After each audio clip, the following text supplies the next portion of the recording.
Selamat menyaksikan ya.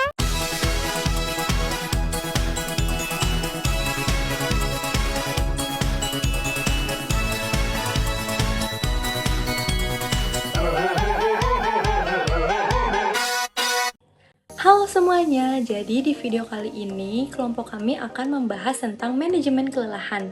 Pasti kalian udah nggak asing kan kalau mendengar tentang kelelahan. Jadi simak video ini sampai habis ya. Sebelum kami bahas tentang metode apa yang akan kita gunain dalam VTG tes ini, kalian harus tahu terlebih dahulu nih, VTG manajemen atau manajemen kelelahan itu apa sih?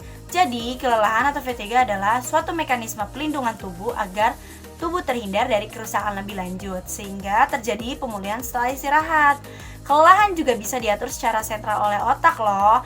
Nah, secara garis besarnya, kelelahan kerja itu suatu kondisi yang timbul karena aktivitas individu yang terlalu berat, sehingga individu tersebut tidak mampu lagi mengerjakan aktivitasnya. Maka dari itu, dibuatlah manajemen terkait resiko kelelahan kerja.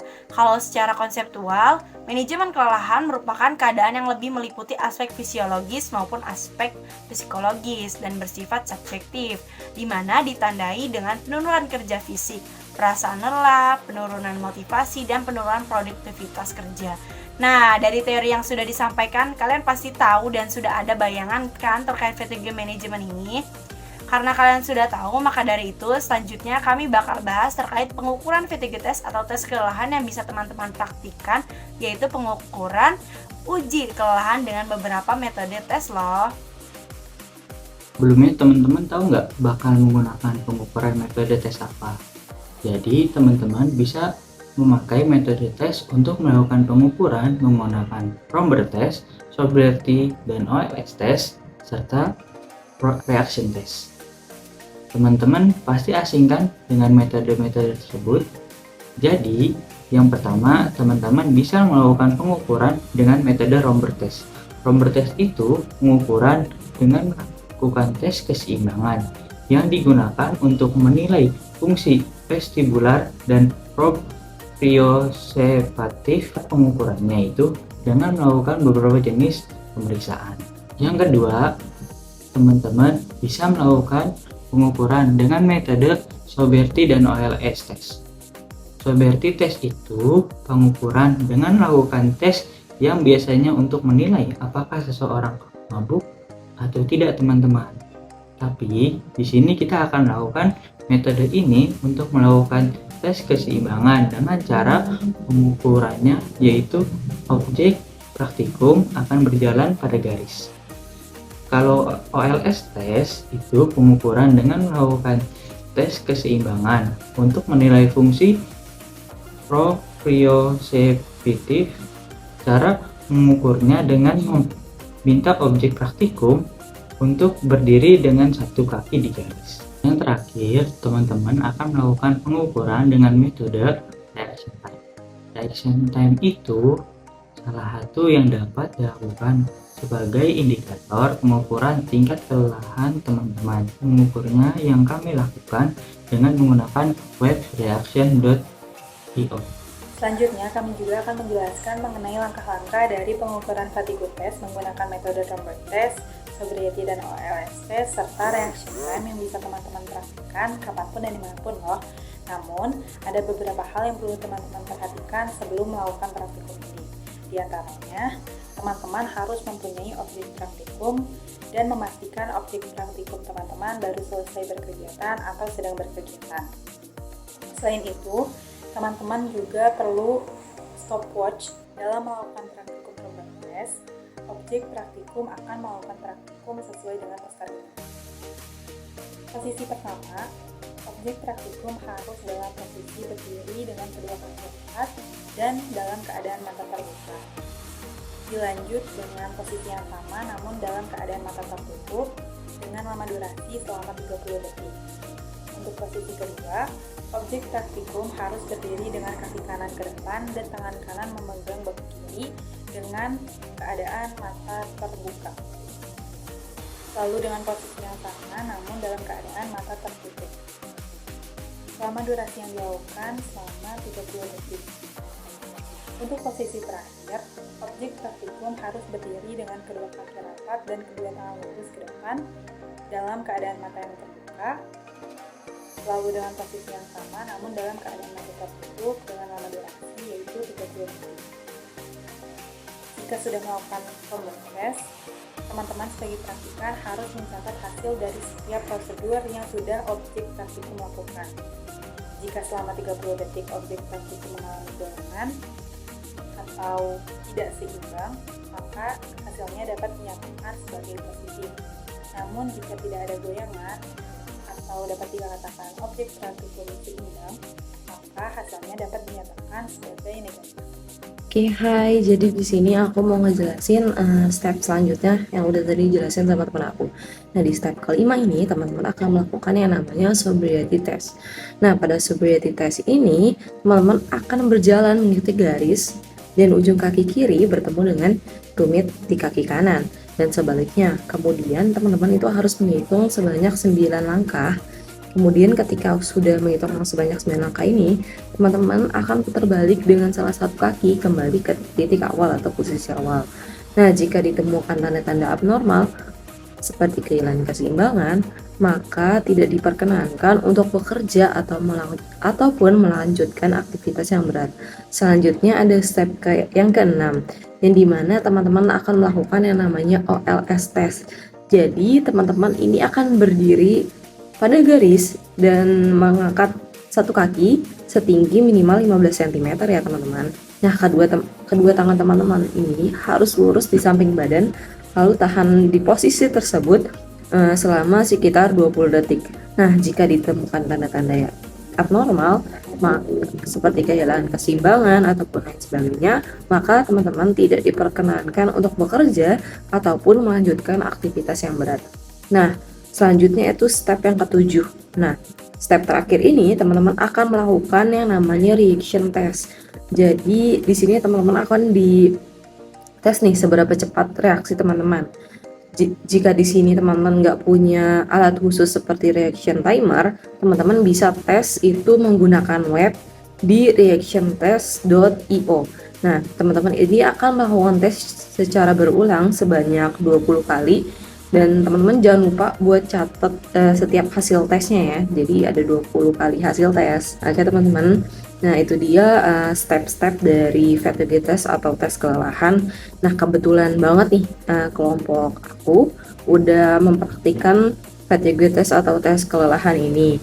Jadi di sini kita akan kasih tahu nih, dan teman-teman juga bisa lihat hasil dan dokumentasi dari hasil tes kami. Nah, kebetulan di kelompok kami ada 4 objek penelitian, yaitu yang pertama ada Erlangga, kedua Hafiz, ketiga Kezia, dan yang keempat yaitu Karim. Oke, mungkin segini aja paparan dari aku. Selanjutnya hasilnya itu akan dipaparkan oleh teman aku. Mungkin lanjut. Selanjutnya di sini saya akan memaparkan hasil dan juga pembahasan terhadap praktikum yang sudah kelompok kami lakukan.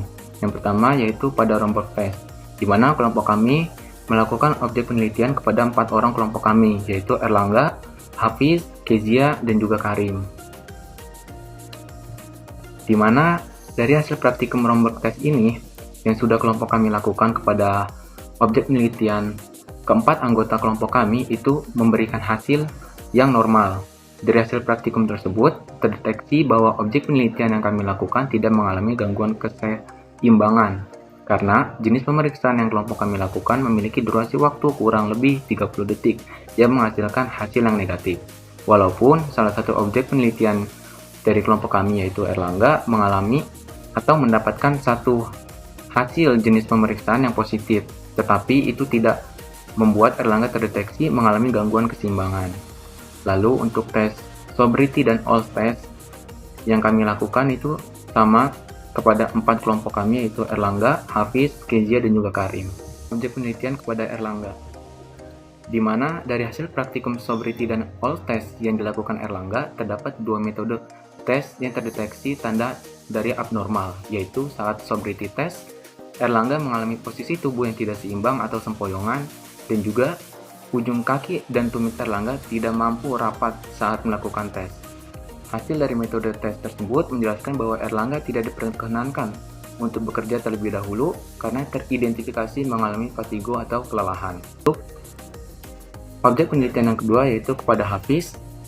Dari hasil praktikum sobriety dan all stress yang dilakukan oleh Hafiz ini, terdapat 5 metode tes yang terdeteksi tanda dari abnormal, yaitu saat sobriety test, Hafiz mengalami berjalan keluar garis, lalu ujung kaki dan tumit Hafiz tidak mampu rapat, lalu saat all stress, Hafiz mengalami tubuh yang selalu bergoyang atau tidak seimbang, dan juga kaki tumpuan Hafiz bergerak tidak semestinya, dan juga sedikit merentangkan tangan untuk selalu menjaga keseimbangan, dan kaki yang diangkat jatuh kurang dari 20 detik.